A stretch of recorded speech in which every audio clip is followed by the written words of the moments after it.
Hi friends, welcome to PreSuccess course. ഇന്ന് ഞാൻ വന്നിരിക്കുന്നത് ഒരു PSC എക്സാം ഹോളിൽ എന്തൊക്കെ കാര്യങ്ങളാണ് നമ്മൾ ചെയ്യേണ്ടത്, അല്ലെങ്കിൽ ഒരു PSC എക്സാമിന് കയറുന്നതിന് തൊട്ട് മുന്നേയും അതുപോലെ തന്നെ എക്സാം ഹോളിലും എന്തൊക്കെ കാര്യങ്ങൾ നമ്മൾ ശ്രദ്ധിക്കണം എന്നതിനെക്കുറിച്ചൊരു ഡിസ്ക്രിപ്ഷൻ തരാൻ വേണ്ടിയിട്ടാണ്. നിങ്ങൾക്ക് ഈ വീഡിയോ ഇഷ്ടപ്പെടുകയാണെങ്കിൽ ദയവായി ലൈക്ക് ചെയ്യുക, ഷെയർ ചെയ്യുക, സബ്സ്ക്രൈബ് ചെയ്യുക. ഞങ്ങളുടെ ചാനലിൻ്റെ തുടർന്നുള്ള വീഡിയോകൾ ലഭിക്കുന്നതിനായി സബ്സ്ക്രൈബിന് തൊട്ടടുത്തുള്ള ബെല്ലൈക്കൺ അമർത്തുക.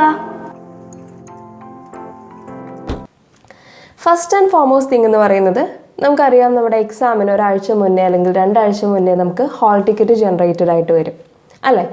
ഭൂരിഭാഗം പേരും എന്ത് ചെയ്യുന്നറിയോ, എക്സാമിൻ്റെ തലേ ദിവസമായിരിക്കും ആ ഹാൾ ടിക്കറ്റ് ഡൗൺലോഡ് ചെയ്തെടുക്കുക. ഇപ്പോൾ മിക്കവാറും എല്ലാവരും ആ ഒരു ടൈമിൽ ചെയ്യുന്നത് കാരണം എന്തായാലും അവിടെ ഒരു സൈറ്റിന് എന്തെങ്കിലും ഇഷ്യൂസ് ഉണ്ടാവും. അപ്പോൾ നമുക്ക് ചിലപ്പോൾ ഹാൾ ടിക്കറ്റ് തലേ ദിവസം കിട്ടാതിരിക്കും. അപ്പോൾ പിന്നെ നമ്മൾ ആകെ പാനിക്കായി, അയ്യോ ഹാൾ ടിക്കറ്റ് കിട്ടിയിട്ടില്ല, നാളെ ആണെങ്കിൽ ശനിയാഴ്ചയാണ്, അത്രയും ദൂരെ വരെ എത്തണം, എക്സാം ഹോൾ ദൂരെ എവിടെയെങ്കിലും ലൊക്കേഷനിലാണെങ്കിൽ അത്രയും ദൂരെ നമുക്ക് എത്തണം, അപ്പോൾ പരിചയമില്ലാത്ത സ്ഥലമാണ്, അവിടെ ഏതെങ്കിലും കഫേ ഉണ്ടാവുമോ എന്നറിയില്ല, ഹാൾ ടിക്കറ്റ് എടുക്കാൻ പറ്റുമോ ഇല്ലയോ എന്നറിയില്ല, എക്സാം എഴുതാൻ പറ്റുമോ ഇല്ലയോ എന്നറിയില്ല.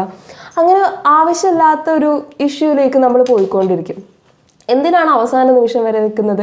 എന്നാണോ ഹാൾ ടിക്കറ്റ് ജനറേറ്റ് ആയിട്ടുള്ളത്, കഴിയുന്നതും പിറ്റേ ദിവസമോ അല്ലെങ്കിൽ 2 ദിവസത്തിന് ശേഷമെങ്കിലും, മാക്സിമം 2 ദിവസത്തിനുള്ളിൽ തന്നെ നമ്മുടെ ഹാൾ ടിക്കറ്റ് ഹാർഡ് കോപ്പി ആയി എടുത്തിട്ട് നമ്മുടെ കയ്യിൽ സേവ് ചെയ്ത് വെക്കുക. അതാണ് ബെറ്റർ ഓപ്ഷൻ, അല്ലെങ്കിൽ അതാണ് ബെസ്റ്റ് ഓപ്ഷൻ. ഒരു കാരണവശാലും പരീക്ഷയുടെ തലേ ദിവസം അല്ലെങ്കിൽ പരീക്ഷയുടെ അന്ന് രാവിലെ ഞാൻ ഹാൾ ടിക്കറ്റ് എടുക്കും, അങ്ങനെ ഒരു മനോഭാവമുള്ള കുറേ പേരുണ്ട് നമ്മുടെ കൂട്ടത്തിൽ. അപ്പോൾ കഴിയുന്നതും അങ്ങനെയുള്ള അൺനെസസറി ആയിട്ടുള്ള ടെൻഷൻസ് ഒഴിവാക്കുക, കൂളായിട്ട് പോയി എക്സാം എഴുതുക. അപ്പോൾ അതാണ് മെയിൻ ടിപ്പ് എന്ന് പറയുന്നത്. അതായത് ഹാൾ ടിക്കറ്റ് പരീക്ഷയ്ക്ക് 5-6 ദിവസം മുന്നേ തന്നെ എടുത്തു വയ്ക്കുക. എന്നാണോ ഹാൾ ടിക്കറ്റ് PSC ജനറേറ്റ് ചെയ്ത് തരുന്നത്, അന്നോ അല്ലെങ്കിൽ 2 ദിവസത്തിന് ശേഷമോ നമ്മുടെ കയ്യിൽ ഹാൾ ടിക്കറ്റ് ഉണ്ടായിരിക്കണം. അതാണ് ഫസ്റ്റ് ടിപ്പ് എന്ന് പറയുന്നത്. നെക്സ്റ്റ് ടിപ്പ് എന്ന് പറയുന്നത്, നിങ്ങൾക്ക് ഹാൾ ടിക്കറ്റ് ജനറേറ്റ് ആയി വന്നു, ഹാൾ ടിക്കറ്റിൽ നിങ്ങളുടെ എക്സാം ലൊക്കേഷൻ ഉണ്ടാവും അല്ലേ. ഞങ്ങളിപ്പോൾ എറണാകുളമാണ്, എനിക്ക് എക്സാം ലൊക്കേഷൻ കിട്ടിയിരിക്കുന്നത് കുറച്ച് ദൂരെയുള്ളൊരു സ്ഥലത്താണ്, എറണാകുളത്ത് നിന്ന് കുറച്ച് ദൂരെയുള്ളൊരു സ്ഥലത്താണ് എക്സാം ലൊക്കേഷൻ എനിക്ക് കിട്ടിയിരിക്കുന്നത്. നമ്മളിപ്പോൾ ഭൂരിഭാഗം പേരും സ്മാർട്ട് ഫോൺ ഉപയോഗിക്കുന്നവരാണ് അല്ലേ. ഒന്ന് ഗൂഗിൾ മാപ്സിൽ ആ ഒരു എക്സാം ലൊക്കേഷൻ അല്ലെങ്കിൽ സ്കൂളിൻ്റെ പേര് അടിച്ചു കൊടുത്തു കഴിഞ്ഞിട്ടുണ്ടെങ്കിൽ ഇവിടെ നിന്ന് എത്ര ദൂരമുണ്ട് അങ്ങോട്ടേക്ക് എന്നുള്ളതിൻ്റെ ഒരു ഐഡിയ കിട്ടും.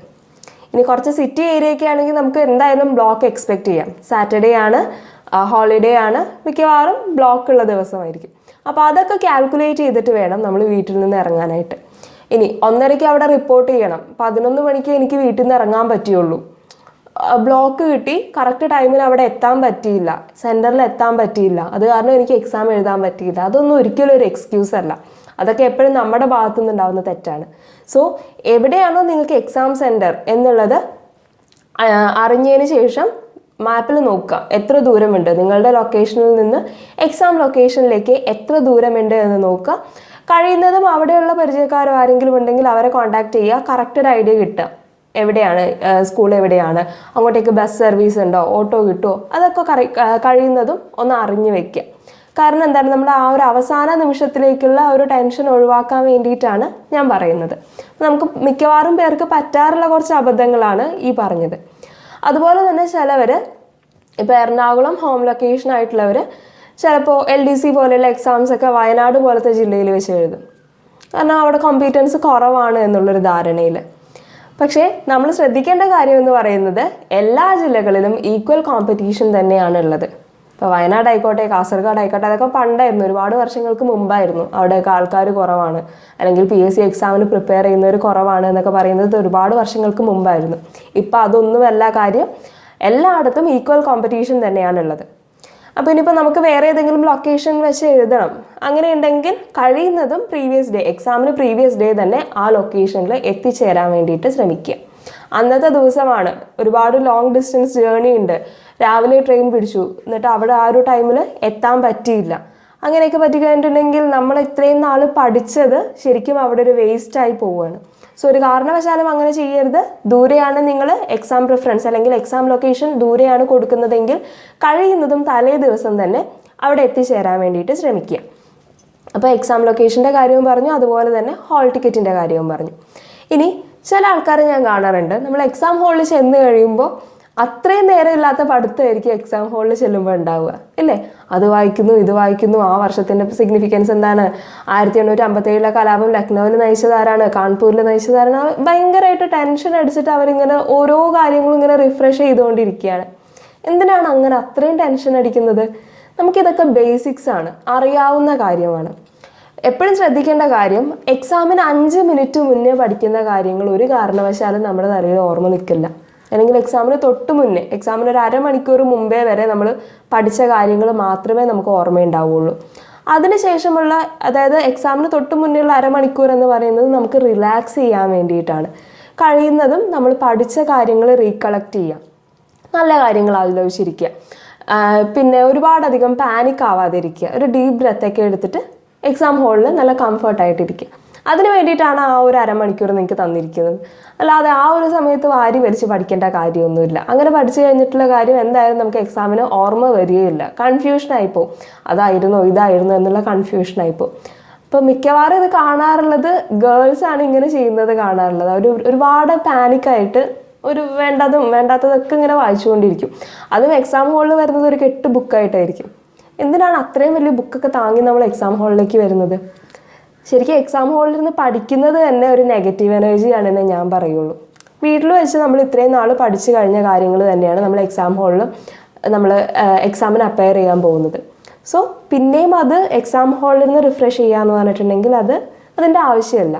എക്സാം ഹാളിൽ calm and quiet and peaceful ആയിട്ട് കുറച്ച് നേരം ഇരിക്കുക, കഴിയുന്നതും പഠിച്ച കാര്യങ്ങൾ റീകളക്ട് ചെയ്യാൻ ശ്രമിക്കുക, ബാക്കിയുള്ളവർക്ക് ബുദ്ധിമുട്ടുണ്ടാവാത്ത രീതിയിൽ. ഓക്കെ, ഇനി നിങ്ങൾക്ക് എക്സാമിൻ്റെ ക്വസ്റ്റ്യൻ പേപ്പർ കയ്യിൽ കിട്ടി. ക്വസ്റ്റ്യൻ പേപ്പർ കയ്യിൽ കിട്ടുമ്പോൾ നമുക്കൊരു സീൽ ഉണ്ടാവും അല്ലേ? ക്വസ്റ്റ്യൻ പേപ്പറിൻ്റെ നടുക്കൊരു സീൽ ഉണ്ടാവും. ഇൻവിജിലേറ്റർ പറയും ബെല്ലടിച്ചതിന് ശേഷം മാത്രമേ സീൽ പൊട്ടിക്കാൻ പാടുള്ളൂ എന്ന് പറയും. പക്ഷെ നമ്മൾ ഭൂരിഭാഗം പേരും എന്ത് ചെയ്യും? ഓരോ പേജൊക്കെ മറിച്ച് നോക്കി അതിൻ്റെ ഇടയിൽ കൂടെയൊക്കെ നോക്കി ഏതൊക്കെ ക്വസ്റ്റ്യനാണ് വന്നിട്ടുള്ളതെന്നൊക്കെ നോക്കും. ഓക്കെ, അതൊക്കെ ഓരോരുത്തരുടെ താല്പര്യമാണ്. നമുക്ക് അറിയാനുള്ളൊരു ആങ്സൈറ്റി ഉണ്ടാവും അല്ലേ? ഏതൊക്കെ ക്വസ്റ്റ്യൻ ചോദിച്ചിട്ടുണ്ട്, എനിക്ക് അറിയാവുന്നത് തന്നെയാണോ? അപ്പോൾ അങ്ങനെ മറിച്ച് നോക്കുമ്പോൾ 2-3 ക്വസ്റ്റ്യൻ നമുക്ക് അറിയാവുന്നത് ഉണ്ട് എന്ന് കണ്ടു കഴിഞ്ഞിട്ടുണ്ടെങ്കിൽ നമുക്കൊരു സമാധാനമാണ്. അയ്യോ, ഇതൊക്കെ എനിക്ക് അറിയാവുന്ന കാര്യമാണ്, അപ്പോൾ എക്സാം കുഴപ്പമില്ലാന്ന് തോന്നുന്നു, എളുപ്പമാണെന്ന് തോന്നുന്നു. ഓക്കെ, അതൊക്കെ ഓരോരുത്തരുടെ താല്പര്യം. നമ്മൾ സീൽ പൊട്ടിച്ചതിന് ശേഷം എക്സാം ക്വസ്റ്റ്യൻസ് അറ്റൻഡ് ചെയ്യാൻ തുടങ്ങുമ്പോൾ ഒരു കാരണവശാലും ആദ്യമേ തന്നെ നമ്മൾ OMR ഷീറ്റിൽ മാർക്ക് ചെയ്യരുത്. അതായത് ആദ്യമേ ക്വസ്റ്റ്യൻ ഫുള്ള് വായിച്ചു നോക്കുക, ക്വസ്റ്റ്യൻ പേപ്പർ ഫുള്ള് വായിച്ചു നോക്കുക. 1 to 100 ക്വസ്റ്റ്യൻസ് വരെ ജസ്റ്റ് ഒന്ന് ഓടിച്ച് വായിച്ചു നോക്കുക, ഡീറ്റെയിൽഡ് ആയിട്ടല്ല, ഓടിച്ച് വായിച്ചു നോക്കുക. അപ്പം നമുക്ക് മനസ്സിലാവും ഏകദേശം എത്ര റേഞ്ചിലുള്ള ക്വസ്റ്റ്യൻസ് ആണ് വന്നിരിക്കുന്നത്, എനിക്ക് അറിയാവുന്ന ക്വസ്റ്റ്യൻ ആണോ, അറിയാത്ത ക്വസ്റ്റ്യൻ ആണോ, അല്ലെങ്കിൽ ബുദ്ധിമുട്ടായിട്ടുള്ള ക്വസ്റ്റ്യൻ ആണോ ക്വസ്റ്റ്യൻ പേപ്പറിൽ വന്നിരിക്കുന്നത്, നമുക്ക് ഏകദേശം ഒരു ഐഡിയ കിട്ടും.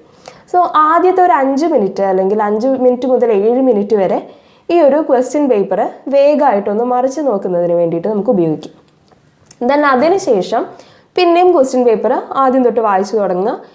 ഈ സെക്കൻഡ് ടൈം വായിക്കുമ്പോൾ നിങ്ങൾ ചെയ്യേണ്ട കാര്യം, നിങ്ങൾ ഏതൊക്കെ ക്വസ്റ്റ്യൻ വായിക്കുന്നുണ്ടോ അതിൻ്റെ കറക്റ്റ് ആൻസർ നിങ്ങൾക്ക് അറിയാമെങ്കിൽ അത് ക്വസ്റ്റ്യൻ പേപ്പറിൽ തന്നെ മാർക്ക് ചെയ്യുക. ആൻസർ പേപ്പറിലല്ല, ക്വസ്റ്റ്യൻ പേപ്പറിൽ തന്നെ ടിക്ക് ചെയ്ത് പോവുക, ഓപ്ഷൻസിൻ്റെ അവിടെ ടിക്ക് ചെയ്ത് പോവുക.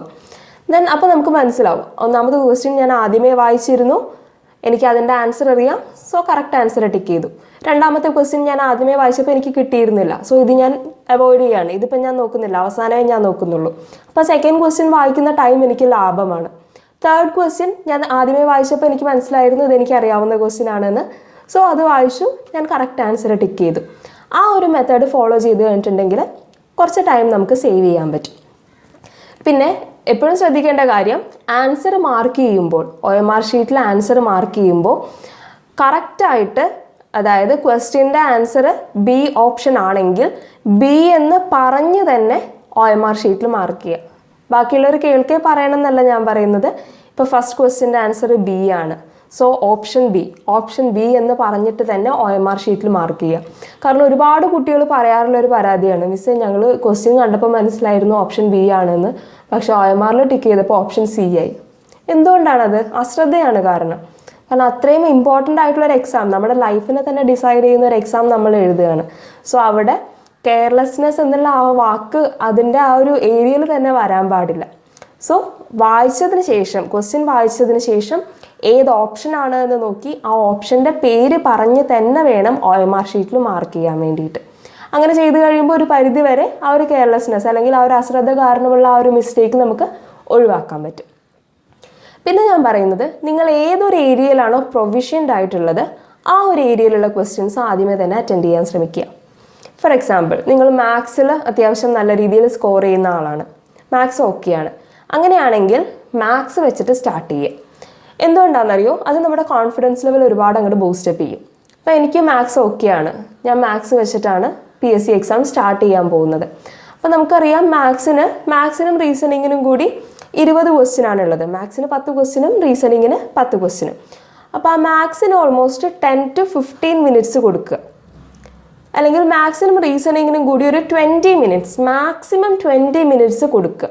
ആ 20 മിനിറ്റ്സിൻ്റെ ഉള്ളിൽ മാത്സിൻ്റെയും റീസണിങ്ങിൻ്റെയും ക്വസ്റ്റ്യൻ ഫുള്ളായിട്ട് നമ്മൾ അറ്റൻഡ് ചെയ്തിരിക്കണം, OMR ഷീറ്റിൽ മാർക്ക് ചെയ്തിട്ടുണ്ടാകണം. ദെൻ അതിനുശേഷം നെക്സ്റ്റ് പ്രൊവിഷൻ്റെ ആയിട്ടുള്ളത്, ആദ്യമേ മാത്സ് എടുത്തു, ദെൻ അതിനുശേഷം എനിക്ക് പിന്നെയും കുറച്ചും കൂടി അറിയാമെന്ന് തോന്നുന്നത് ഇംഗ്ലീഷാണ്. സോ ഞാൻ ഇംഗ്ലീഷ് എടുത്തു. ഇംഗ്ലീഷിൽ 10 ക്വസ്റ്റ്യൻ ഉണ്ട്. ഇംഗ്ലീഷ് നമുക്ക് വായിക്കുമ്പോൾ തന്നെ മനസ്സിലാവും അല്ലേ ക്വസ്റ്റ്യൻ്റെ ആൻസേഴ്സ് ഏതൊക്കെയാണെന്ന്. ആ റൂൾസൊക്കെ ഓൾമോസ്റ്റ് അറിയാവുന്ന ഒരാളാണെങ്കിൽ നമുക്ക് വായിക്കുമ്പോൾ തന്നെ മനസ്സിലാവും ഏതാണ് കറക്റ്റ് ആയിട്ടുള്ള ഓപ്ഷൻ എന്ന്. സോ ദെൻ ഇംഗ്ലീഷ് അറ്റൻഡ് ചെയ്യുക. ദെൻ അതിനുശേഷം ഞാൻ പ്രിഫർ ചെയ്യുന്നത് സയൻസ് ആണ്. അപ്പോൾ ഓരോരുത്തരും അവരവരുടെ പ്രിഫറൻസ് ലെവൽ ആദ്യമേ അറിഞ്ഞു വയ്ക്കുക. നിങ്ങൾ ഏതിലാണ് സ്ട്രോങ് ആയിട്ടുള്ളത്, ദെൻ നെക്സ്റ്റ്, അതായത് രണ്ടാമതായിട്ട് നിങ്ങൾ ഏത് ടോപ്പിക്കാണ് അറ്റൻഡ് ചെയ്ത് പോകാൻ ഉദ്ദേശിക്കുന്നത്, മൂന്നാമതായിട്ട് ഏത് ടോപ്പിക്കാണ് അറ്റൻഡ് ചെയ്യാൻ ഉദ്ദേശിക്കുന്നത്, ആ ഒരു പ്രിഫറൻസ് ലെവൽ ആദ്യമേ സെറ്റ് ചെയ്ത് വെക്കുക. ദെൻ അതിനുശേഷം ഏറ്റവും അവസാനമാണ് GK വെക്കുന്നതെങ്കിൽ ഏറ്റവും അവസാനത്തെ ഒരു 10 മിനിറ്റ് GKക്ക് കൊടുക്കുക. എപ്പോഴും ശ്രദ്ധിക്കേണ്ട കാര്യം, എക്സാം ഹാളിൽ കയറുമ്പോൾ നിങ്ങളുടെ കയ്യിലൊരു വാച്ച് ഉണ്ടായിരിക്കണം എന്നുള്ളതാണ്.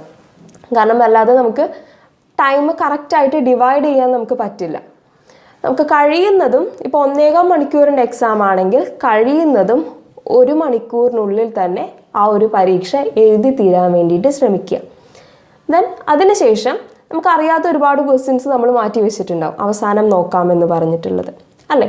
അപ്പോൾ ആ ഒരു 15 മിനിറ്റ് നമ്മൾ അറിയാതെ മാറ്റി വെച്ചിരിക്കുന്ന ക്വസ്റ്റ്യന് വേണ്ടിയിട്ട് സ്പെൻഡ് ചെയ്യാൻ വേണ്ടിയിട്ടുള്ളതാണ് പിന്നെ നമ്മൾ മാറ്റി വെച്ച ആ 15 മിനിറ്റ്. അറിയാൻ വയ്യാത്ത ക്വസ്റ്റ്യൻസ് നമ്മൾ അറ്റൻഡ് ചെയ്യുമ്പോൾ ശ്രദ്ധിക്കേണ്ട കാര്യം, ഒരു കാരണവശാലും വൈൽഡ് ഗസ് ചെയ്യരുത്.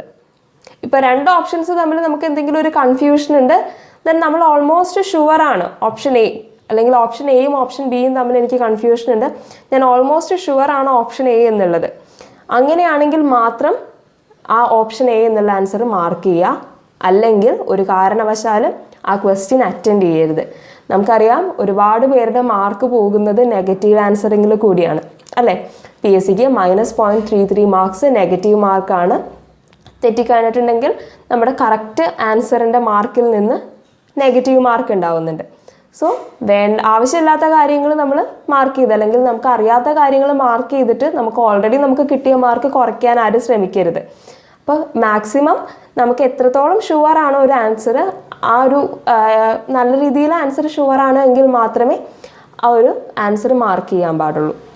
ദെൻ ഇനി പറയുന്ന കാര്യം എന്നത്, നമ്മൾ എന്തായാലും ക്വസ്റ്റ്യൻ പേപ്പറിൽ, ഞാൻ നേരത്തെ പറഞ്ഞു നിങ്ങൾ എന്തായാലും ക്വസ്റ്റ്യൻ പേപ്പറിൽ ആൻസർ മാർക്ക് ചെയ്ത് വെക്കണം എന്ന് പറഞ്ഞു. മാർക്ക് ചെയ്തതിന് ശേഷം എക്സാം ഹാളിൽ പുറത്തേക്ക് ഇറങ്ങിയിട്ട് ആരുമായിട്ടും ഡിസ്കസ് ചെയ്യാതിരിക്കുക. ഈ ക്വസ്റ്റ്യൻ്റെ ആൻസർ എന്തായിരുന്നു, ആ ക്വസ്റ്റ്യൻ്റെ ആൻസർ എന്തായിരുന്നു, കഴിയുന്നതും അങ്ങനെ ഡിസ്കസ് ചെയ്യേണ്ട കാര്യമില്ല. കാരണം നമുക്ക് തൊട്ടടുത്ത ദിവസം, അതായത് ശനിയാഴ്ച എക്സാം കഴിഞ്ഞിട്ടുണ്ടെങ്കിൽ തിങ്കളാഴ്ചത്തെ തൊഴിൽ വാർത്തയിൽ അല്ലെങ്കിൽ തൊഴിൽ വീതിയിൽ അതിൻ്റെ ആൻസർ കീ വരും. അല്ല എന്നുണ്ടെങ്കിൽ PSC തന്നെ 2 ദിവസത്തിനുള്ളിൽ അതിൻ്റെ പ്രൊവിഷണൽ ആൻസർ കീ പബ്ലിഷ് ചെയ്യുന്നതാണ്. സോ ആ ഒരു, ഞാനും എൻ്റെ ഫ്രണ്ടായിട്ടൊരു ക്വസ്റ്റ്യൻ ഡിസ്കസ് ചെയ്തു, ഞാൻ എഴുതിയ ആൻസർ കറക്റ്റാണ്, എൻ്റെ ഫ്രണ്ട് എഴുതിയ ആൻസർ തെറ്റാണ്. അപ്പം നമുക്കൊരു കൺഫ്യൂഷൻ വന്നു, അയ്യോ ആ കുട്ടി എഴുതിയതാണോ ശരി, ഞാൻ എഴുതിയതാണോ ശരി. അങ്ങനെ 2-3 ക്വസ്റ്റ്യൻ ആ ഒരു സെയിം പാറ്റേണിൽ വന്നു കഴിഞ്ഞിട്ടുണ്ടെങ്കിൽ പിന്നെ നമുക്ക് അന്നത്തെ ദിവസത്തെ ഉറക്കം പോയി അല്ലേ. കാരണം ഇത്രയും ഞാൻ കഷ്ടപ്പെട്ട് പഠിച്ച് എഴുതിയിട്ട് ഇതൊക്കെ തെറ്റിപ്പോയല്ലോ എന്നുള്ളൊരു ചിന്ത നമുക്ക് വരും. എന്തിനാണത്? ഇനിയിപ്പോൾ അത് തെറ്റാണെങ്കിൽ കൂടി കറക്റ്റായിട്ടുള്ളൊരു ആൻസർ കീ വന്നതിന് ശേഷം മാത്രം ഉറപ്പിക്കുക അത് ശരിയാണോ തെറ്റാണോ എന്നുള്ളത്. ഇത് മിക്കവാറും എല്ലാ കുട്ടികൾക്കും പറ്റുന്ന ഒരു സംഭവമാണ് ഇത് എന്ന് പറയുന്നത്. കുറേ പേര് എൻ്റെ അടുത്ത് വന്ന് പറഞ്ഞിട്ടുണ്ട്, മിസ് എങ്ങനെയാണ് ഉണ്ടായത്, എക്സാം ഹാളിൽ കയറിയപ്പോൾ ഭയങ്കരമായിട്ട് ടെൻഷനായി. എന്തിനാണ് ടെൻഷൻ അടിക്കേണ്ട ആവശ്യം? ആ ഒരു ടെൻഷൻ എന്നുള്ള ആ ഒരു വാക്ക് കാരണം നിങ്ങളുടെ അത്രയും നാളത്തെ എഫേർട്ടാണ് അവിടെ പോകുന്നത് അല്ലേ. നമ്മളിപ്പോൾ ഒരു 3-4 മാസം PSC എക്സാമിന് വേണ്ടി പഠിച്ചു. ആ ഒരു 1.25 മണിക്കൂറിന് ടെൻഷൻ കാരണം ആ 3 മാസത്തെ എഫേർട്ട് അവിടെ പോവുക എന്ന് പറഞ്ഞിട്ടുണ്ടെങ്കിൽ വളരെയധികം ബുദ്ധിമുട്ടുള്ളൊരു കാര്യമാണ്. അപ്പോൾ കഴിയുന്നതും ടെൻഷൻ അടിക്കാതെ എല്ലാം നിങ്ങൾക്ക് അറിയാമെന്നുള്ള രീതിയിൽ തന്നെ പോയി എഴുതുക. പിന്നെ നിങ്ങൾ ചെയ്യാനുള്ളത് നിങ്ങൾ ചെയ്തു. അപ്പോൾ അതിനുള്ളൊരു റിസൾട്ട് ഇപ്പോഴല്ലെങ്കിൽ പിന്നീട് നിങ്ങൾക്ക് കിട്ടും എന്നുള്ളത് നിങ്ങളുടെ മനസ്സിൽ എപ്പോഴും ഉണ്ടായിരിക്കേണ്ട കാര്യമാണ്. സോ എക്സാം ഹോളിൽ കയറുമ്പോൾ അധികം ടെൻഷൻ അടിക്കരുത്. നിങ്ങൾ പഠിച്ച കാര്യങ്ങൾ തന്നെ ഒന്ന് ആലോചിച്ച് നോക്കിയാൽ മതി. ദെൻ ക്വസ്റ്റ്യൻ പേപ്പർ വാങ്ങുക, നല്ല രീതിയിൽ തന്നെ ക്വസ്റ്റ്യൻസ് വായിച്ച് നോക്കുക. ഓപ്ഷൻ മാർക്ക് ചെയ്യുമ്പോൾ ശ്രദ്ധിക്കുക, കറക്റ്റ് ആൻസർ തന്നെയായിട്ട് ഓപ്ഷനിൽ മാർക്ക് ചെയ്യുക. ഗസ്സസ്, വൈൽഡ് ഗസ്സിനൊന്നും പോകരുത്. ഓൾമോസ്റ്റ് അറിയാവുന്ന ആൻസർ ആണെങ്കിൽ മാത്രം മാർക്ക് ചെയ്യുക. കഴിയുന്നതും നെഗറ്റീവ് മാർക്സ് ഒഴിവാക്കുക. ഓക്കെ, അപ്പോൾ എല്ലാവരും ഈ ഒരു രീതി എക്സാം ഹോളിൽ ഫോളോ ചെയ്യുമെന്ന് വിചാരിക്കുന്നു. താങ്ക്